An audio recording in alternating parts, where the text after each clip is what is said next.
नमस्कार, मैं अशोक कुमार पांडे और स्वागत है आपका द क्रेडिबल न्यूज पर।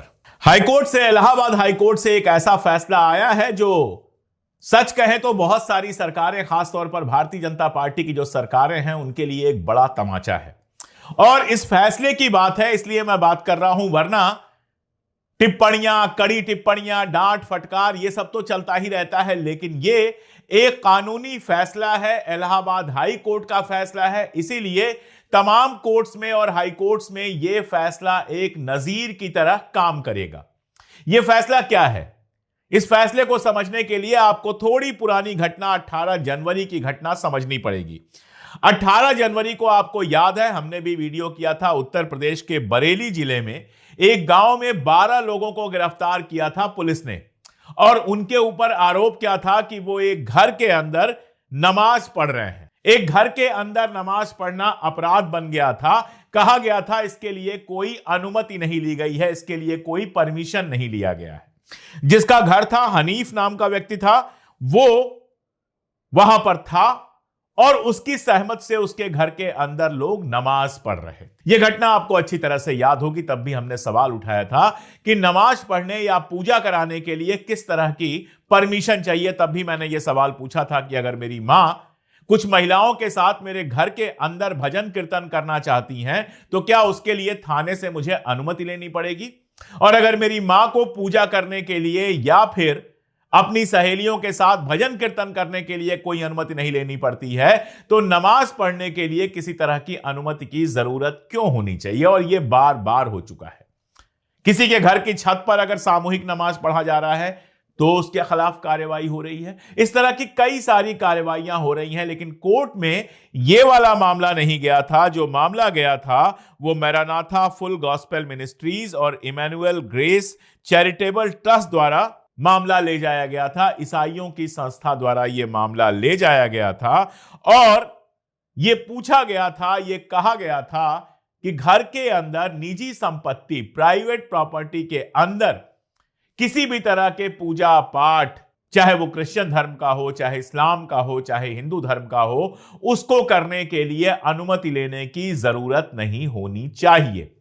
यह फैसला बहुत इंपॉर्टेंट इसलिए भी है कि अदालत ने कहा है कि भारत के संविधान, कॉन्स्टिट्यूशन ऑफ इंडिया, हिंदुस्तान के आईन, इसका जो आर्टिकल 25 है उसके तहत आती है पूजा पाठ करने की अनुमति। यानी कि मौलिक अधिकार जो हमारे हैं, जो फंडामेंटल राइट्स हैं, भारतीय संविधान ने भारत के हर नागरिक को, चाहे वो किसी भी धर्म का हो, किसी जाति का हो, किसी इलाके का हो, जो फंडामेंटल राइट्स दिए हैं भारतीय नागरिक होने के नाते, उसमें पूजा पाठ करने का अधिकार शामिल है।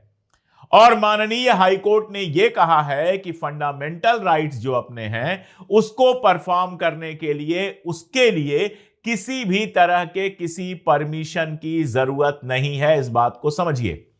संविधान ने हमें कुछ फंडामेंटल राइट्स दिए हैं और उसमें अपने धर्म के हिसाब से पूजा पाठ करने का अधिकार भी शामिल है। और जो हमारे फंडामेंटल राइट्स हैं, चाहे वो वोट देने का अधिकार हो या इस तरह की चीजें हैं, उसके लिए हमें किसी के परमिशन की जरूरत नहीं है। इसका मतलब क्या हुआ कि बरेली में वो जो लोग एक घर के अंदर, एक निजी घर के अंदर, एक प्राइवेट प्रॉपर्टी के अंदर नमाज पढ़ रहे थे, उसके लिए किसी भी परमिशन की जरूरत नहीं है। जो लोग छत पर, किसी के प्राइवेट घर के छत पर नमाज पढ़ रहे हैं, उसके लिए किसी भी परमिशन की जरूरत नहीं है। अगर कोई ईसाई अपने घर के अंदर ईसाई धर्म से संबंधित कोई सामूहिक कार्यक्रम करता है या पूजा पाठ करता है तो उसके लिए किसी परमिशन की जरूरत नहीं है। और देखिए, यह इतनी बड़ी बात नहीं है, ये तो हम लोग सब जानते हैं। यह बहुत साधारण सी बात है जो कोर्ट में जानी ही नहीं चाहिए थी।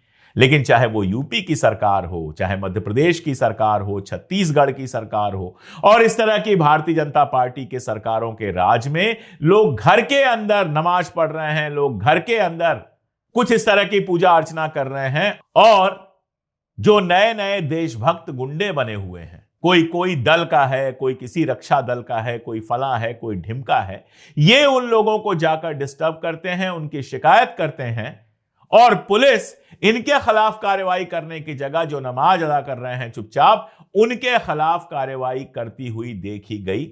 इसीलिए यह मामला गया हाईकोर्ट में और अब हाईकोर्ट के फैसले के बाद इस तरह की कार्रवाई नहीं होगी, यही उम्मीद की जा सकती है। हालांकि हमारी सरकारें अब ऐसी हो गई हैं कि हाईकोर्ट सुप्रीम कोर्ट के फैसलों की भी चिंता नहीं करती। जब इलाहाबाद हाईकोर्ट ये फैसला दे रहा था, उसी के आसपास हमारे सुप्रीम कोर्ट ने भी एक बड़ा कदम उठाया है। ये दोनों घटनाएं एक ही दिन हुई हैं। धर्मांतरण कानून को लेकर आप जानते हैं कि बहुत तमाशा मचता है।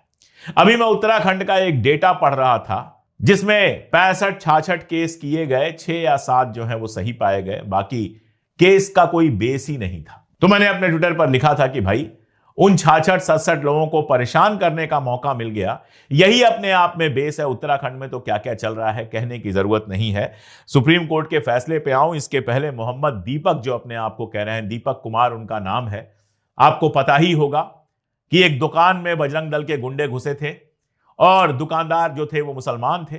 उनकी दुकान का नाम बदलने के लिए कह रहे थे दुकान में बाबा नाम नहीं हो सकता, कपड़ों की दुकान थी। अब आप देखिए, बाबा जो नाम है वो अरबी से आया हुआ नाम है। फरीद बाबा आपने सुना होगा, पीर बाबा की मजार सुनी होगी। तो बाबा कोई ऐसा नाम नहीं है जो संस्कृत से आया हो या जिसका मुस्लिम कल्चर से कोई लेना देना ना हो। दूसरा मैं आपको बताऊं, आप हमारे देवरिया गोरखपुर के आसपास जाएंगे तो बाबा नाम से बच्चों के कपड़ों की दुकानें आपको बहुत मिलेंगी। मैंने अभी ऑफिस में आने के बाद हमारे एक साथी हैं इलाहाबाद के, उनसे कंफर्म भी किया कि इलाहाबाद के इलाके में बच्चों को बाबा कहा जाता है। मेरी नानी इलाहाबाद की थी, वो बच्चों को बाबा कहती थी, मेरी स्मृति में था। और अभी मैंने फिर कंफर्म किया इलाहाबाद के एक मित्र से, तो उन्होंने यही बताया कि बच्चों को बाबा कहा जाता है। तो बच्चों को बाबा कहा जाता है, पीर बाबा होते हैं, फकीर बाबा होते हैं, मलंग बाबा होते हैं और हिंदू धर्म में भी बाबा होते हैं। लेकिन एक मुसलमान की दुकान पर ये लोग पहुंच गए कि आप बाबा नाम का इस्तेमाल नहीं कर सकते हो। तभी दीपक सामने आए, उन्होंने रोका और जब उनसे नाम पूछा तो उन्होंने बड़े शान से अपना नाम मोहम्मद दीपक बताया। बहुत सारे लोग अपने नाम में मोहम्मद लगाने पर उनका मजाक उड़ा रहे थे। उनको मैं याद दिला दूं कि एक भारतीय क्रांतिकारी अपना नाम मोहम्मद सिंह आजाद बताते थे। ये सब इतिहास में है, अगर कोई ढूंढना चाहेगा तो सब मिल जाएगा। खैर, तो उस मामले में अगर आप देखेंगे उत्तराखंड पुलिस का, कल मैं वीडियो देख रहा था, हमारे बड़े भाई अजित अंजुम वहां गए हुए थे। आप सब लोगों ने वो वीडियो जरूर देखा होगा, नहीं देखा होगा तो जाकर देखिए। फील्ड से रिपोर्ट किया है कि जब एएसपी साहब के ऑफिस में वो सवाल पूछना शुरू करते हैं तो कैसे एएसपी साहब गोल गोल जवाब देते हैं और अंत में जवाब देने से मना कर देते हैं। वहां कंडीशन ये हुई है कि पुलिस ने जो एफआईआर दर्ज की है उसमें 30-40 अज्ञात लोगों का नाम लिया गया है, जबकि उन लोगों के चेहरे साफ दिखाई दे रहे हैं। उनमें भारतीय जनता पार्टी के युवा मोर्चा के एक नेता भी हैं और भी बहुत लोग हैं जिनको स्थानीय लोग आराम से पहचान रहे हैं। पुलिस कैसे नहीं पहचान रही है। तो 40-50 अज्ञात लोगों के खिलाफ मुकदमा दर्ज किया गया है। जो दुकानदार हैं वकील अहमद, उनकी शिकायत पर बजरंग दल के कार्यकर्ता हैं गौरव कश्यप, शक्ति सिंह और अन्य के खिलाफ नामजद रिपोर्ट की गई है। मजेदार बात यह है कि बजरंग दल के जो कार्यकर्ता हैं कमल पाल और गौरव कश्यप, उन्होंने दीपक कुमार और उनके साथी विजय रावत के खिलाफ एफआईआर दर्ज की है। एफआईआर में लिखा जाना चाहिए था कि दीपक कुमार और उनके साथी की विजय रावत की सबसे बड़ी गलती यह है कि गुंडागर्दी करने से उन्होंने रोका।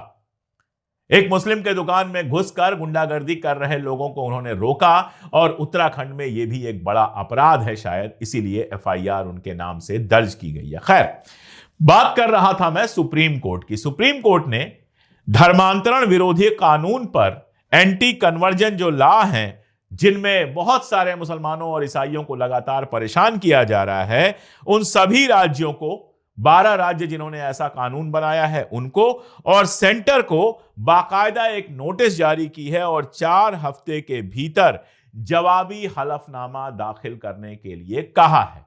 तो जाहिर है कि इस मामले को लेकर भी सुप्रीम कोर्ट में हलचल मची हुई है। अब जब सरकार का जवाब आएगा तब देखा जाएगा कि सुप्रीम कोर्ट ये जो एंटी कन्वर्जन लॉ है इसको लीगल मानती है या इल्लीगल मानकर रद्द कर देती है। तो जाहिर तौर पे चाहे वो दीपक का मामला हो, वो भी उम्मीद पैदा करता है कि अभी भी ऐसे नौजवान हैं हमारे बीच में जो सांप्रदायिक नफरत के शिकार नहीं हुए हैं, जो सांप्रदायिक नफरत फैलाने वालों के खिलाफ खुद को रिस्क पर लगाकर खड़े होते हैं। बाद में जो उनका एक वीडियो आया था बयान के शक्ल में, जाहिर तौर पर वो बहुत हिम्मत देने वाला था कि सरकार, पुलिस, इतने सारे गुंडों के बावजूद वो दबे नहीं हैं, डरे नहीं हैं और अपने स्टैंड पर कायम हैं कि देश के अंदर हिंदू मुस्लिम एकता होना चाहिए। इलाहाबाद हाईकोर्ट का जो फैसला आया है वो भी उम्मीद जगाता है कि अब कम से कम लोग अगर अपने घर के अंदर पूजा पाठ, नमाज कुछ भी कर रहे हैं तो उनको रोका नहीं जाएगा। कोर्ट ने यह बताया है, यह दोबारा बताया है, जाना तो पुलिस को वैसे भी चाहिए था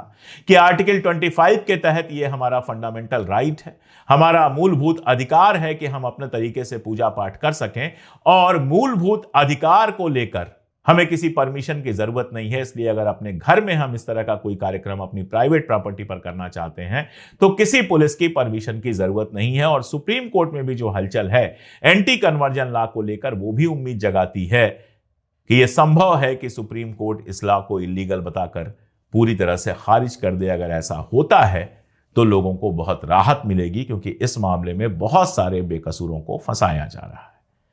तो तमाम अंधेरों के बावजूद उम्मीदें जिंदा रहती हैं। इन्हीं उम्मीदों पर हम भी जिंदा हैं कि एक दिन इस नफरत से इस देश को मुक्ति मिलेगी और ये देश पहले की तरह ही साथ मिलकर चलने वाला खुशहाल देश बनेगा। आज के लिए इतना ही, बहुत शुक्रिया।